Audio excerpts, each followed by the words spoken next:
नमस्कार दोस्तों, चलिए जानते हैं 10 मिनट में झारखंड की 20 बड़ी खबरों को। लेकिन वीडियो को शुरू करने से पहले लाइक और सब्सक्राइब जरूर कर दें।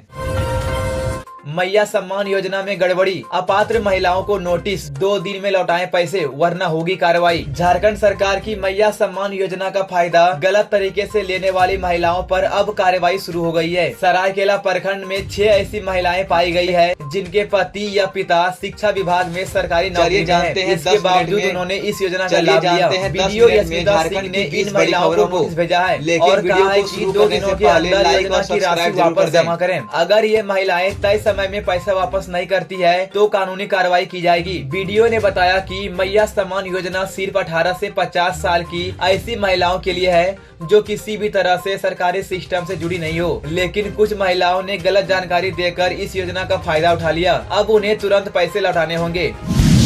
लव जिहाद पर भड़के चंपाई सोरेन, झारखंड सरकार पर उठाए गंभीर सवाल। झारखंड के पूर्व मुख्यमंत्री और सरायकेला के विधायक चंपाई सोरेन ने फिर से लव जिहाद के मामले पर राज्य सरकार को घेरा है। उन्होंने सोशल मीडिया प्लेटफॉर्म एक्स पर सरकार से कड़े सवाल पूछे हैं। चंपाई सोरेन ने कहा कि सरायकेला के बाद अब झारखंड की एक लड़की का एफिडेविट वायरल हो रहा है जिसमें मुस्लिम धर्म अपनाने और शादी की बात कही जा रही है। लड़की की उम्र भी 19 साल बताई जा रही है। उन्होंने कहा कि झारखंड में धर्म परिवर्तन के लिए जिले के उपायुक्त से अनुमति लेना जरूरी है, लेकिन इस मामले में ऐसा नहीं हो रहा। झारखंड धर्म स्वतंत्र अधिनियम 2017 के तहत नियम तोड़ने पर सजा का प्रावधान है, फिर भी सरकार कोई कार्रवाई क्यों नहीं करती। चंपाई सोरेन ने यह भी पूछा कि जब लड़का और लड़की दोनों झारखंड के हैं तो फिर धर्म परिवर्तन के लिए बंगाल के आसनसोल और शादी के लिए बीरभूम से सर्टिफिकेट क्यों बनवाया गया। उन्होंने यह भी पूछा कि आखिर यह गड़बड़ी किसके संरक्षण में हो रही है। चंपाई सोरेन ने समाज से अपील की है कि वो धर्मांतरण और फर्जीवाड़े के मामले में सजग और जागरूक रहें।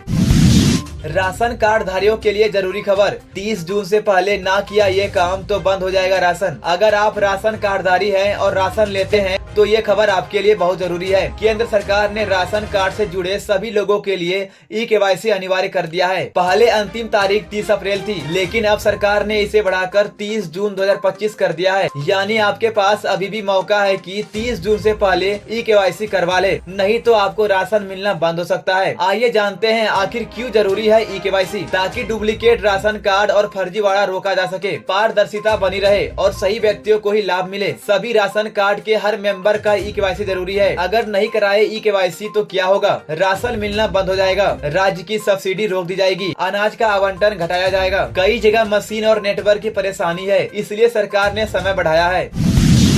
रांची में रिटायर्ड आर्मी जवान से साइबर ठगी, एटीएम से उड़ाए 1,30,000 रुपए। राजधानी रांची में साइबर ठगी का एक नया मामला सामने आया है। एक रिटायर्ड आर्मी जवान के खाते से 1,30,000 रुपए निकाल लिए गए हैं। 62 साल के संतोष कुमार सिंह, जो सेवानिवृत्त आर्मी कर्मी है, पैसे निकालने कटहल मोड़ स्थित SBI एटीएम गए थे। उनका खाता सेंट्रल बैंक ऑफ इंडिया में है। जब उन्होंने एटीएम में कार्ड डाला तो पैसे नहीं निकले और कार्ड फंस गया। उसी समय पास में खड़े एक अज्ञात व्यक्ति ने उन्हें एक नंबर पर कॉल करने को कहा। कॉल पर व्यक्ति ने एटीएम मशीन में इंटर बटन दबाने को कहा और फिर कहा कि आज संडे है, पैसा नहीं निकलेगा, और कॉल काट दिया। संतोष घर लौट आए, लेकिन करीब 20 से 25 मिनट बाद उनके मोबाइल पर मैसेज आया कि 1,30,000 रुपए खाते से निकाले जा चुके हैं। उन्होंने तुरंत रातू थाना प्रभारी को इसकी सूचना दी और अगले दिन बैंक स्टेटमेंट निकालकर पुलिस को शिकायत दी। पुलिस सीसीटीवी फुटेज की जाँच कर रही है।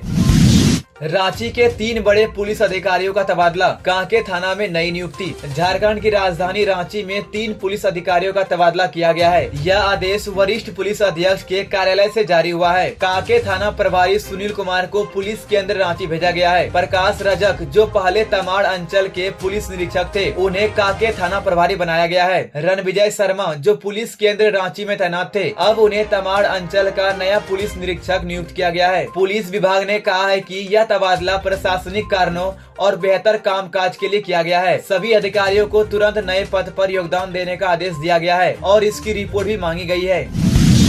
आरबीआई का बड़ा फैसला, अब एटीएम से मिलेंगे 100 और 200 के नोट। जानिए नया नियम, अब आम लोगों को बाजार में खुदरा नोटों की परेशानी नहीं होगी। आरबीआई ने बैंकों को निर्देश दिया है कि एटीएम से 100 और 200 रुपए के नोट जरूर निकालें। आइए जानते हैं आरबीआई का नया आदेश। सभी बैंक और व्हाइट लेवल एटीएम ऑपरेटरों को कहा गया है कि उनके एटीएम से नियमित रूप से 100 और 200 रुपए के नोट निकलने चाहिए। 30 सितंबर 2025 तक देश के 75% एटीएम में एक ऐसा कैसेट होना चाहिए जिनमें 100 या 200 रुपए के नोट हो। 31 मार्च 2026 तक 90% एटीएम से 100 और 200 रुपए के नोट मिलने चाहिए। इस फैसले से आखिर क्या फायदा होगा? छोटे नोटों की किल्लत खत्म होगी, दुकानदार और ग्राहक दोनों को खुदरा पैसे आसानी से मिलेंगे। यूपीआई के बहाने छुट्टा देने से इनकार करने की समस्या कम होगी।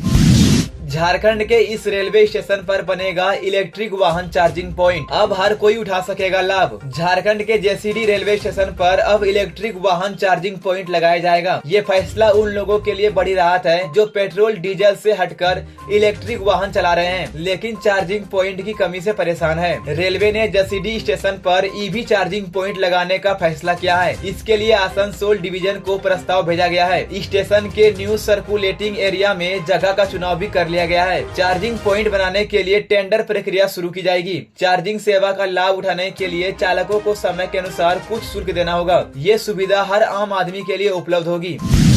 लातेहार में नक्सलियों का तांडव, हथियार लेकर पहुंचे और जला डाली 8 गाड़ियां। लातेहार जिले के चंदवा थाना क्षेत्र के तुरी सोत गांव में नक्सलियों ने एक बड़ी वारदात को अंजाम दिया है। हथियार से लैस 8 से 10 नक्सलियां वहां पहुंचे और सीएमपीडीआई कंपनी की गाड़ियों को आग के हवाले कर दिया। सीएमपीडीआई कंपनी कोयला का सर्वे कर रही थी, उसी दौरान नक्सलियों ने हमला कर दिया। आइए जानते हैं क्या क्या नुकसान हुआ। 2 ड्रिलिंग मशीन, 2 कार, 2 पिकअप और 2 ट्रक। मजदूरों ने बताया कि नक्सलियों ने पेट्रोल डालकर लाइटर से आग लगाई। सभी गाड़ियां पूरी तरह जलकर राख हो गई। घटना की खबर मिलते ही Palamu DIG YS Ramesh, SP Kumar Gaurav और एसडीपीओ विनोद रवानी मौके पर पहुंचे। अधिकारियों ने बताया कि यह काम नक्सली संगठन का है लेकिन अभी तक यह पता नहीं चला है कि कौन सा संगठन जिम्मेदार है। डीआईजी ने कहा कि एंटी नक्सल ऑपरेशन जारी रहेगा। पुलिस ने इलाके में तलाशी अभियान शुरू कर दिया है। इस हमले के बाद से गाँव में डर और दहशत का माहौल है।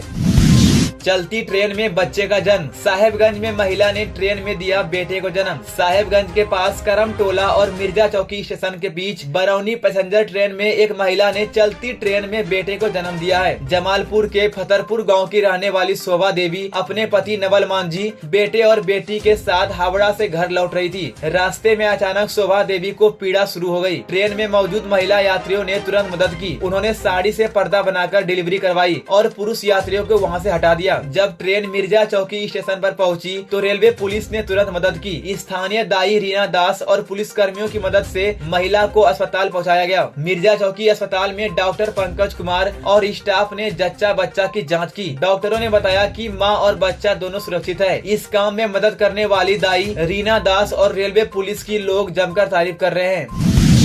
जमशेदपुर में चलती कार में गैस सिलेंडर ब्लास्ट, जिंदा जला युवक। जमशेदपुर के कदमा इलाके में रविवार सुबह एक चलती कार में आग लग गई जिससे कार में बैठा युवक जिंदा जल गया। यह हादसा कदमा के मरीन ड्राइव जाने वाले रास्ते पर हुआ। लोगों के अनुसार कार में अचानक आग लग गई। आग इतनी तेज थी कि कार चला रहे युवक को बाहर निकलने का मौका नहीं मिला और वह कार में ही जल गया। कार की डिक्की में रसोई गैस का सिलेंडर रखा था जो फट गया। इसी से आग और तेज फैल गई और करीब 20 सेकंड बाद धमाका होता है। पुलिस ने गाड़ी के नंबर प्लेट से मृतक की पहचान की। वह सुनील अग्रवाल थे जो कदम विजय हेरिटेज के रहने वाले थे। वे सुबह घर से सिलेंडर लेके निकले थे, तभी ये दर्दनाक हादसा हो गया। पुलिस और दमकल की टीम मौके पर पहुंची लेकिन तब तक कार पूरी तरह जल चुकी थी। डीएसपी मनोज कुमार ने बताया कि घटना सुबह 5 बजे की है और मामले की जाँच जारी है। झारखंड के लेटेस्ट न्यूज को सबसे पहले देखने के लिए हमारे चैनल को सब्सक्राइब जरूर करें।